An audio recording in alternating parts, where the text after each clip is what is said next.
दिल्ली में पोल्यूशन का लेवल बढ़ रहा है, एयर पोल्यूशन बढ़ रहा है, उसकी वजह से AQI बढ़ रहा है। ना सिर्फ एयर पोल्यूशन, यमुना में भी प्रदूषण पिछले कुछ दिनों से बढ़ता हुआ सबको नजर आ रहा है। जिस तरह से कालिंदी कुंज पे झाग बन रही है, ये साफ प्रमाण है कि प्रदूषण का स्तर यमुना में बढ़ रहा है। आज दिल्ली वाले ये जानना चाहते हैं कि आखिरकार दिल्ली में हवा में, पानी में प्रदूषण बढ़ने का असली कारण क्या है। आज मैं सभी दिल्ली वालों को बताना चाहूंगी कि दिल्ली की हवा में प्रदूषण बढ़ने का, दिल्ली के पानी में प्रदूषण बढ़ने का असली कारण है भारतीय जनता पार्टी की गंदी राजनीति। सब दिल्ली वालों को पता है कि सर्दी के मौसम में दिल्ली का पोल्यूशन का लेवल बढ़ने का एक महत्वपूर्ण कारण है पराली का जलना। एक तरफ आम आदमी पार्टी की पंजाब सरकार है जिसने लगातार 2 साल के प्रयासों से पराली जलने की घटनाओं को कम किया है। केंद्र सरकार के ही आंकड़े ये बताते हैं कि आम आदमी पार्टी की सरकार पंजाब बनने से पहले 2021 में 71,300 फार्म फायर्स के स्टबल बर्निंग के इंसिडेंट्स पंजाब में हुए।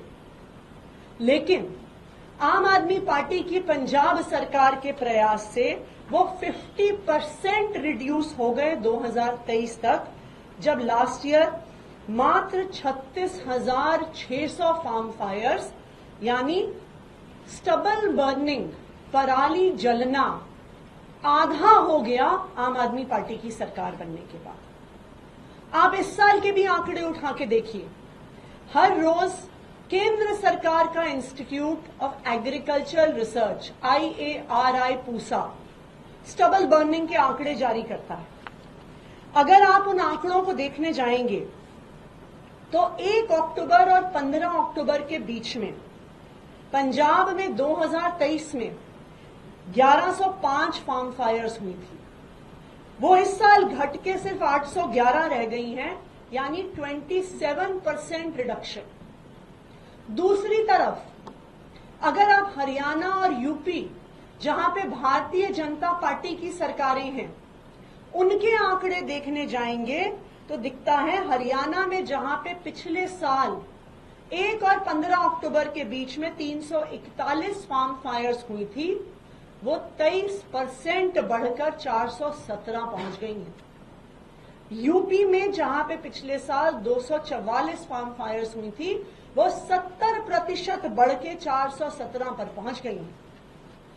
यानी भारतीय जनता पार्टी की गंदी राजनीति बिल्कुल साफ है।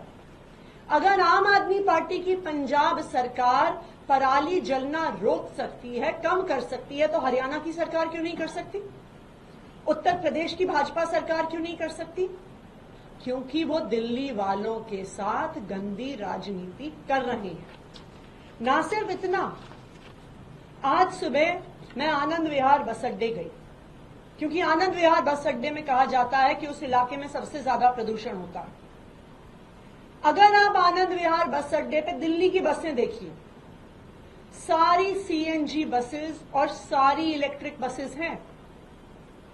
दिल्ली में आज एक भी डीजल बस नहीं है। 2000 से ज्यादा इलेक्ट्रिक बसेस की फ्लीट अब दिल्ली में आ गई है। दूसरी तरफ उत्तर प्रदेश और हरियाणा, जहां से इंटर स्टेट बसेस दिल्ली आती हैं, जहां पे दिल्ली के बॉर्डर पर अनेकों बस स्टैंड्स हैं, उनकी 100% बसें आज भी डीजल बसेस हैं।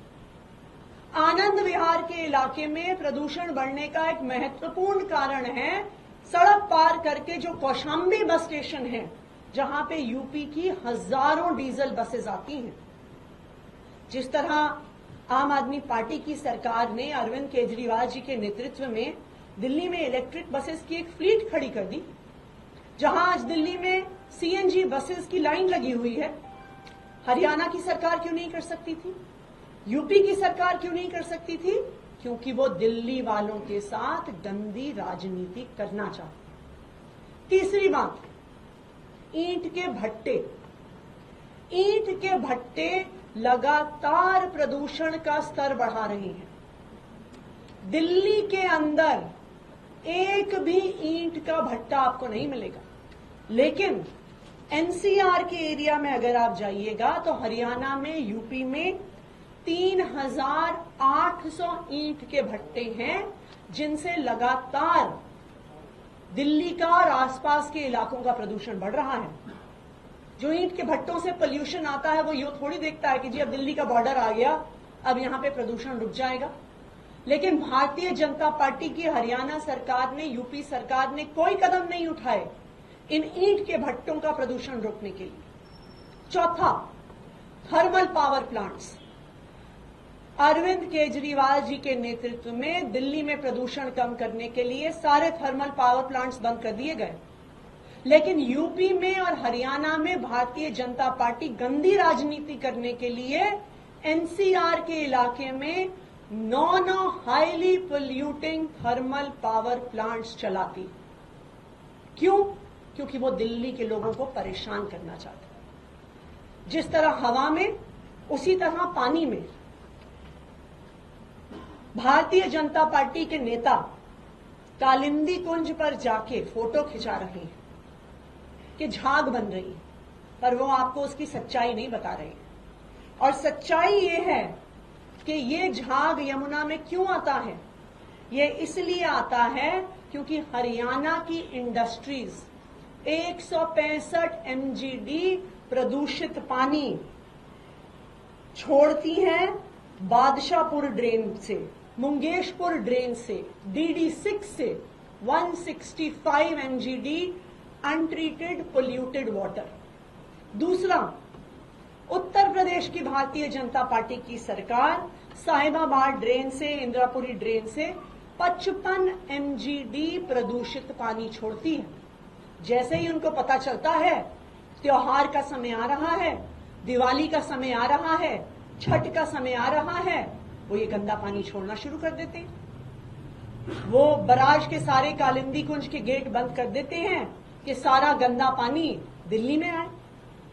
लेकिन आम आदमी पार्टी फिर भी, अरविंद केजरीवाल जी के नेतृत्व में आम आदमी पार्टी की सरकार फिर भी समाधान ढूंढ रही है। और हमने लगातार सिलिकॉन बेस्ड फूड ग्रेड डिफॉर्मर से इस झाग को कम करने का काम किया। पिछले 2 साल से आप देख रहे हैं। आज रात से यही डिफॉर्मिंग शुरू भी हो जाएगी। क्यों? क्योंकि चाहे भारतीय जनता पार्टी कितनी भी गंदी राजनीति करे, अरविंद केजरीवाल और आम आदमी पार्टी दिल्ली वालों के लिए काम करते रहेंगे। मैं भारतीय जनता पार्टी के सामने हाथ जोड़ना चाहती हूं। देखिए, हमें पता है कि आप हमसे नफरत करते हैं, आप आम आदमी पार्टी से नफरत करते हैं, अरविंद केजरीवाल से नफरत करते हैं, पर हमसे इतनी नफरत करते करते दिल्ली वालों को तो मत परेशान करिए। और मैं दिल्ली वालों को आश्वासन देना चाहती हूं कि चाहे भारतीय जनता पार्टी की यूपी सरकार, हरियाणा सरकार कितनी भी गंदी राजनीति करे, हम दिल्ली वालों के लिए कोई ना कोई समाधान, चाहे पानी के प्रदूषण का हो, चाहे एयर पोल्यूशन का हो, वो हम निकालते रहे हैं और हम निकालते रहेंगे। चाहे हमें केंद्र सरकार के सामने हाथ जोड़ने पड़े, चाहे हमें सुप्रीम कोर्ट जाना पड़े, लेकिन दिल्ली वालों के काम जैसे हम अभी तक करते आए हैं, उनकी समस्याओं का समाधान करते आए हैं, हम आगे भी करते रहेंगे। अब मैं चाहूंगी कि सत्येंद्र जैन जी अपनी बात रखें।